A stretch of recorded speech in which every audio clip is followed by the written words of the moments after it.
دو هنرمندین دورا باکور روشاوای سوریه عزیز الاسمر و انس حمدون تابلو ریبره چتین واگنر یان روسی یفگینی پریگوژن لسر دیوار آواهی کاویران درست دکن پشتی پریگوژن لوی داویه دکفتن فروکه که دا هاتی کشتن. وینین پریگوژن بچاوین مزن و ددانین توش چکرن والسردا هندک پیف دانان. کو پریگوژن و سروک روسیا ولادیمیر پوتن بتاوان شر دناسینه.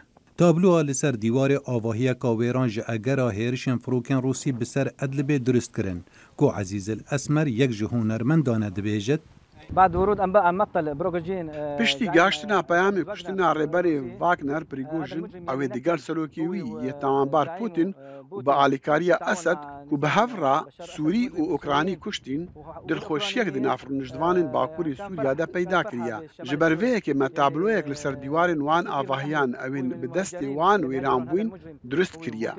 محمد حاج قدور یک جرون جوان هرما ادل بیاد بیجد آسای دماهیا کسکی وکو پریگوژن یه برپز کشتن و ویرانیا سوریا وهابت. من الطبيعي جدا انه مثل هذا الشخص تشتكي آسایی کسکی وهابت کشتن جبرکو او تاوانبار بو و لسر دست تاوانبارکی هاتیه کشتن.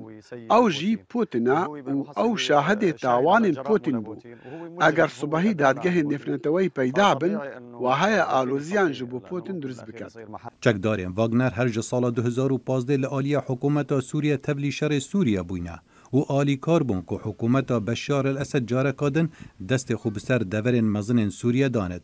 واگنر برپرسل سر چکدار کرن و تبلی کرنا سوریان دشارین در وی ولات و جوانا لیبیا.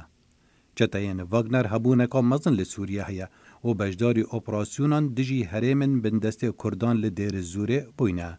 خالد فتاح، دنگ امریکا.